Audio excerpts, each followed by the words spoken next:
Guys আসসালামু আলাইকুম, কেমন আছেন আপনারা? মিজি, কি অবস্থা তোমার? আলহামদুলিল্লাহ ভালো। তো গাইজ আসলে হচ্ছে আজকে আসলে কোনো প্রকার ভিডিও করার ইচ্ছা ছিল না। হুট করে একটু সময় পাইলাম। আর কালকে রাতে একটু আমি ইন্টারনেটে একটা জিনিস দেখলাম। কালকে রাতে না, কয়েকদিন থেকেই দেখতেছি ইন্টারনেটে আর কি খুব ঘুরপাক খাচ্ছে যেমন যে হচ্ছে ডিভোর্সের সংখ্যাটা অনেক বেশি। আমাদের ও বাংলাদেশে যে ডিভোর্সের সংখ্যাটা যে বাড়ছে, ঠিক আছে, হুম, তো অনেক বেশি। তো বেশিরভাগ ক্ষেত্রেই দেখা যাচ্ছে নারীরাই বেশি ডিভোর্স দিচ্ছে, তাই মেয়েরাই। হ্যাঁ, তো তুমি তো আর দেখো না নিউজ, যারা ভিডিওটা দেখতেছেন তারা সবাই জানেন। আমি দেখবো কোথা থেকে, বাড়ির ভেতর থাকি। এখন হচ্ছে বাংলাদেশের ডিভোর্সের সংখ্যাটা অনেক বেশি। এটার এক ক্ষেত্রে হচ্ছে একতরফাভাবেই দেখি মেয়েরাই বেশি ডিভোর্স দিচ্ছে। আসলে মেয়েরা ডিভোর্স দেওয়ার প্রেক্ষাপটে রিজন হালকা কিছু কারণ দেখাচ্ছে যে এটা সমস্যা, এই সমস্যা, এই সমস্যা। এখন আসলে নারীদের একটু আবেগ বেশি, আমি যেটা মনে করি।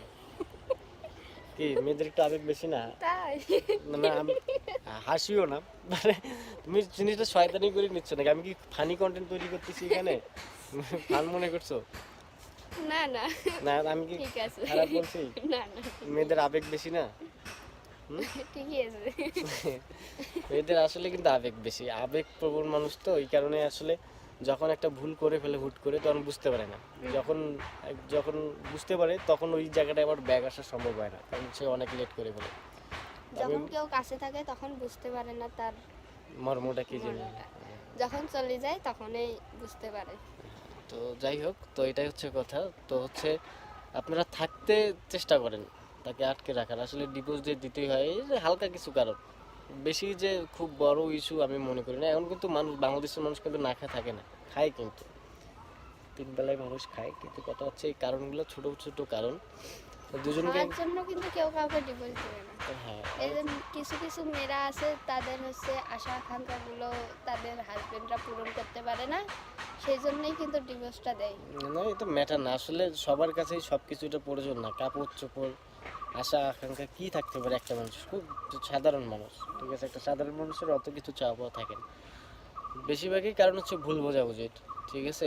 একে ওজনকে আর কি অপরজনকে সেইভাবে মানে বুঝতে পারে না, চেষ্টা করে না।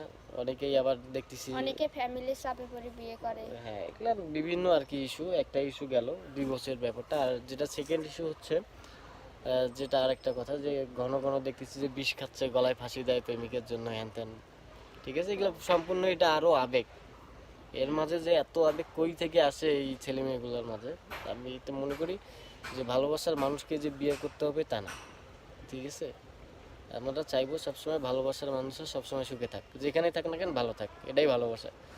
ভালোবাসা মানে এই না যে তাকেই নিয়ে এসে তোমার ঘরে চাঁদ বানায় রাখতে হবে, এটা না। ভালোবাসার মানুষকে সবসময় ছেড়ে দিতে হবে, সে যত ভালো থাকবে সেটা তো তোমারই ভালো, হ্যাঁ, যেহেতু তুমি তাকে ভালোবাসো। তো তার তাই সাথে যে সারা জীবন কাটাইতে হবে বা একে অপরকে একসাথে থাকতে হবে, এটা কোনো ম্যাটার করে না।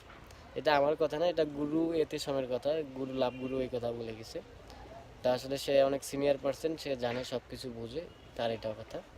তা আমি মনে করি যে আপনারা এই ধরনের কাজ করার আগে ডিভোর্স, সম্পূর্ণ ডিভোর্স, যারা বিষকান তারা তো ম্যাট, তোলা পাগল, পাগলের কথা বলবো না, কিন্তু যারা সাংসারিক জীবনে আছেন ডিভোর্সের কথা হুট করে চিন্তা করেন, এটা অনেক ভাবি চিন্তে এটা ডিসিশন নেওয়া দরকার। হুটহাট কোনো ডিসিশন নিয়ে পরে আবার দেখা যায় যে অনেক, এরকমও দেখা গেছে যে ডিভোর্স দিয়েছে, ডিভোর্স দেওয়ার 3 মাস পর আবার তার প্রাক্তনের কাছে যায়, আবার ওই বাড়িতে যা অনশন করতেছে আমাকে মেনে নাও। যে ডিভোর্স দেওয়ার সময় কি ওই চিন্তা ভাবনাগুলো মাথায় ছিল না? ডিভোর্স দেওয়ার পরে আবার যা ওইখানে কি জন্য ঝামেলা করার দরকার? তো আপনারা যাই করবেন না কেন, ডিভোর্সের পক্ষে আপনারা আগে ভাবি চিন্তে দেখবেন, সব কিছু যাচাই বাছাই করে তারপর আপনারা এরকম একটা সিদ্ধান্ত নেবেন। মিনিমাম 1 বছর সময় নেবেন, নিয়ে তারপরে ডিসিশনগুলো নেবেন। তো আপনারা ভালো থাকবেন, সুস্থ থাকবেন। আল্লাহ হাফেজ।